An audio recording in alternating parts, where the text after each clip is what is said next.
warahmatullahi wabarakatuh. Kembali lagi di channel Cikita Bella. Nah, pada video kali ini kita akan melakukan pembahasan soal-soal P3K untuk tes P3K tahun 2021. Nah, kompetensi yang akan kita bahas yaitu mengenai kompetensi teknis guru khususnya untuk guru PPKN. Nah, ini hanya soal-soal latihan untuk persiapan tes P3K. Mungkin ada teman-teman yang sedang melaksanakan tes P3K tahap kedua gitu ya. Sebelum kita simak soal-soalnya, jangan lupa teman-teman untuk klik tombol subscribe, tekan tombol loncengnya.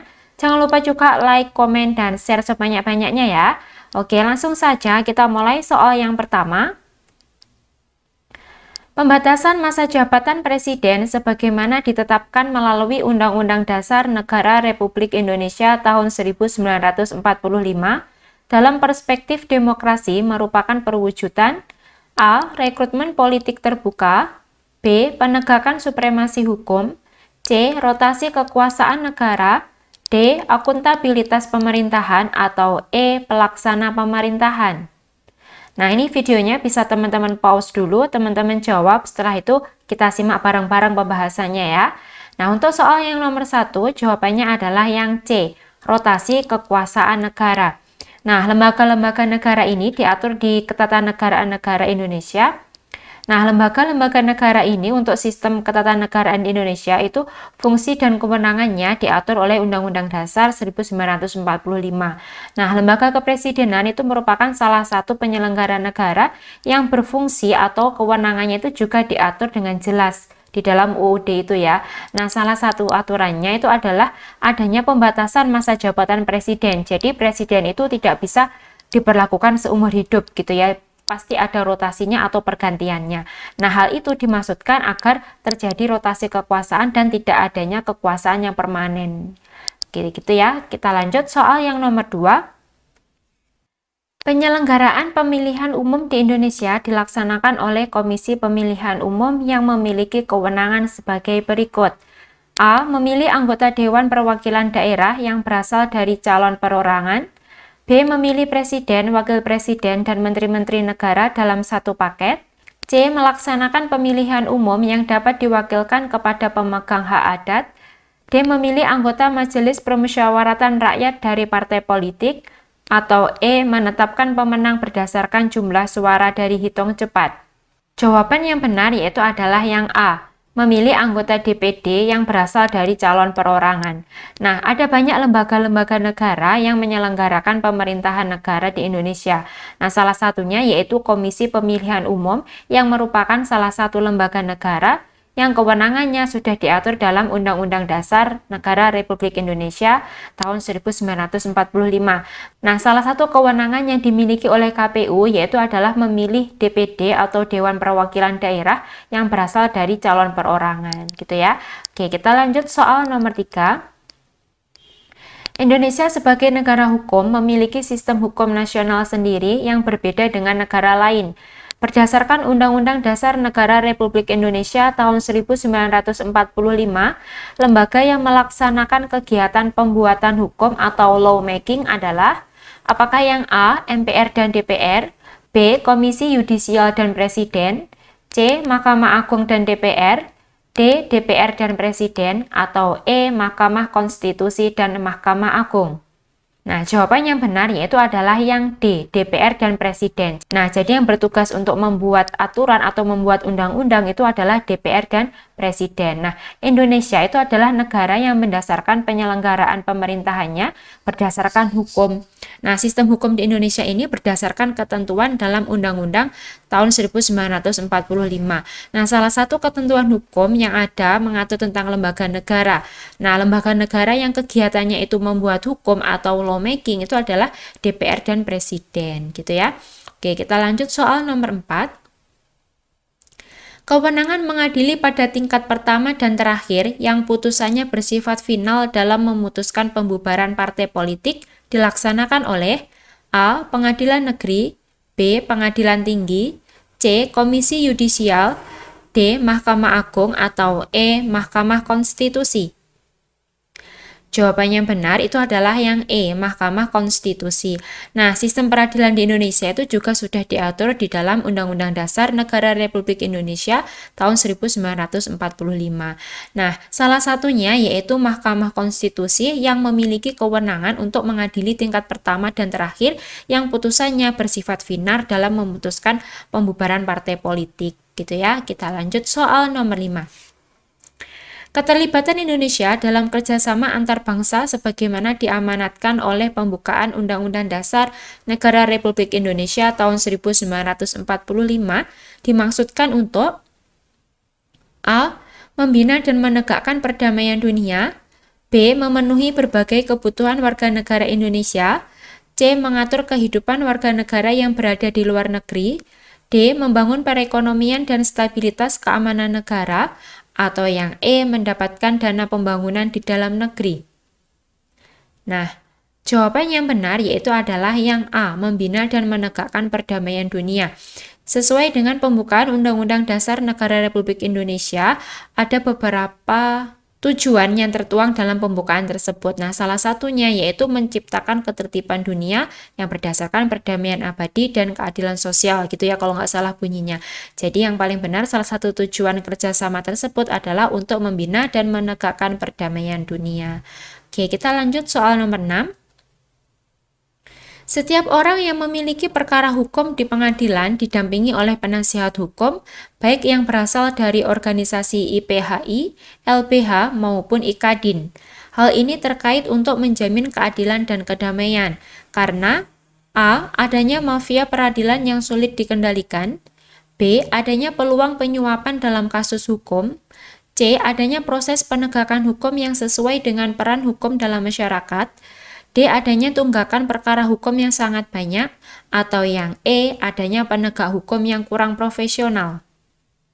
Nah, jawaban yang benar itu adalah yang C, adanya proses penegakan hukum yang sesuai dengan peran hukum dalam masyarakat. Nah, sesuai dengan peran hukum dalam masyarakat bangsa yang bebas atau the rule of law in free society adalah agar yang pertama itu masyarakat dan individu bebas dari penindasan. Jadi, tidak semena-mena terhadap hukum gitu ya, baik penindasan dari luar atau bangsa lain maupun penindasan dari dalam oleh para penguasa di dalam negara tersebut. Nah, yang kedua, masyarakat tidak diperlakukan secara otoriter atau penguasa itu tidak boleh menjadi alat kekuasaan. Penguasa tidak boleh menjelma atau mempersonifikasikan dirinya sebagai hukum.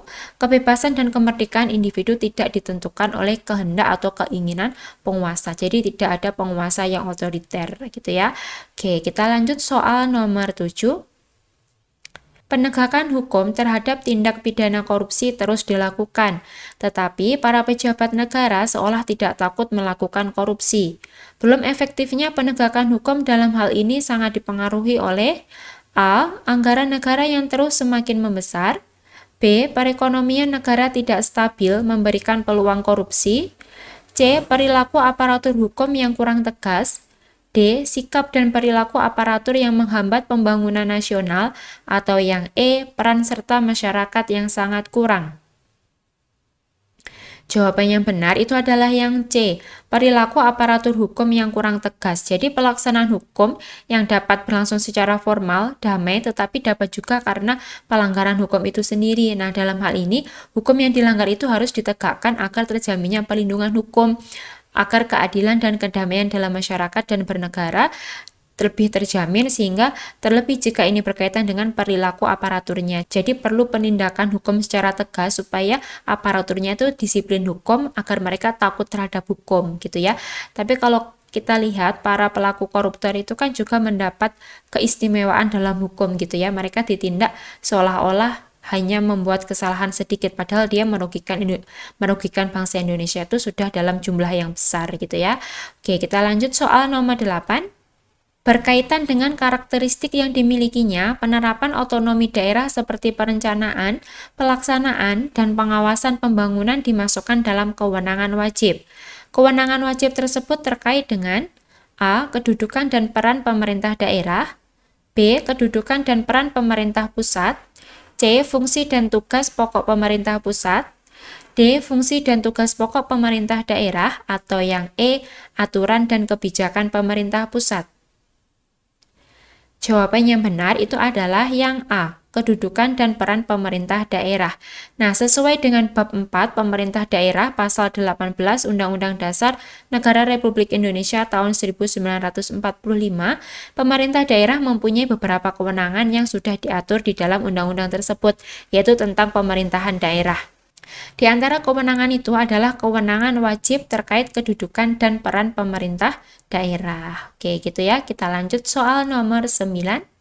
Berdirinya Budi Utomo menandai lahirnya kebangkitan nasional karena organisasi ini memiliki ide dasar agar bangsa Indonesia mampu mengurus negara yang merdeka dengan kekuatan sendiri. Gagasan Budi Utomo tersebut selanjutnya mengunggah dan mendorong lahirnya A. Pegawai baru bagi pemerintah, B. Kaum terpelajar Indonesia, C. Kesadaran kaum pribumi untuk merdeka, D. Berbagai organisasi sosial politik untuk kemerdekaan, atau yang E. Keinginan untuk Indonesia merdeka sekarang juga.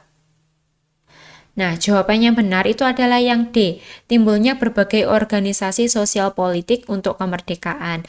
Jadi yang mempelopori pertama itu adalah berdirinya Budi Utomo, setelah itu muncullah organisasi-organisasi sosial politik yang menginginkan atau yang berusaha untuk melawan penjajah gitu ya. Nah, lahirnya Budi Utomo pada tanggal 20 Mei 1908 itu menandai lahirnya pergerakan perjuangan Indonesia yang bersifat organisasi, yaitu dengan berdirinya organisasi sosial politik. Gagasan Budi Utomo pada tahun tersebut itu menggugah dan mendorong lahirnya berbagai organisasi sosial politik untuk kemerdekaan Indonesia gitu ya. Kita lanjut soal nomor 10. Sumpah Pemuda tidak dapat lepas dari organisasi kepemudaan yang bernama Perhimpunan Pelajar-Pelajar Indonesia atau PPPI yang didirikan pada tahun 1926. Para pemuda menyadari bahwa perjuangan kemerdekaan itu tidak akan berhasil tanpa A. Kerja keras, B. Semangat pemuda Indonesia, C. Hadirnya kaum muda yang terpelajar, D. Pergerakan politik pemuda Indonesia, atau yang E. Persatuan Bangsa Indonesia. Jawabannya benar itu adalah yang E, Persatuan Bangsa Indonesia. Nah, Sumpah Pemuda yang lahir pada tanggal 28 Oktober 1928 ini dikenal sebagai Orde Penegas yang menjadi cikal bakal lahirnya bangsa Indonesia. Karena dengan adanya Sumpah Pemuda yang dengan isinya itu ya, itu mempersatukan bangsa Indonesia yang awalnya itu terpecah belah oleh kaum penjajah seperti itu. Nah, bagi para pemuda, kesadaran akan pentingnya persatuan bangsa Indonesia itu menjadi bagian yang sangat penting dari perjuangan kemerdekaan Indonesia, sehingga ketika Indonesia bersatu nyatanya bisa mengusir penjajah dari muka bumi Indonesia ini gitu ya. Kita lanjut soal nomor 11. Sebagai perwujudan semangat kebangsaan kolektif dalam perjuangan kemerdekaan Republik Indonesia, maka tanggal berdirinya Budi Utomo diperingati sebagai Hari Kebangkitan Nasional Indonesia. Nah, hal ini karena Budi Utomo merupakan A. Organisasi yang didirikan oleh kaum terpelajar, B. Organisasi yang didukung oleh pemerintah Belanda, C. Organisasi sosial modern yang menanamkan semangat kebangsaan, D. Bentuk penghargaan yang diberikan oleh Belanda kepada Indonesia, atau yang E. Organisasi politik yang menentang kolonial Belanda. Jawabannya benar yaitu yang C, organisasi sosial modern yang menanamkan semangat kebangsaan, di mana menurut Van de Venter, Indonesia itu bagaikan wanita cantik yang baru bangun dari tidurnya, sehingga semangat kebangsaan itu dimulai dari Budi Utomo sebagai organisasi sosial modern yang menanamkan semangat kebangsaan untuk melawan penjajahan, gitu ya. Kita lanjut soal nomor 12. Untuk memperkuat Negara Kesatuan Republik Indonesia, bangsa Indonesia secara bersama-sama hendaknya memiliki komitmen dalam mencapai masyarakat adil dan makmur.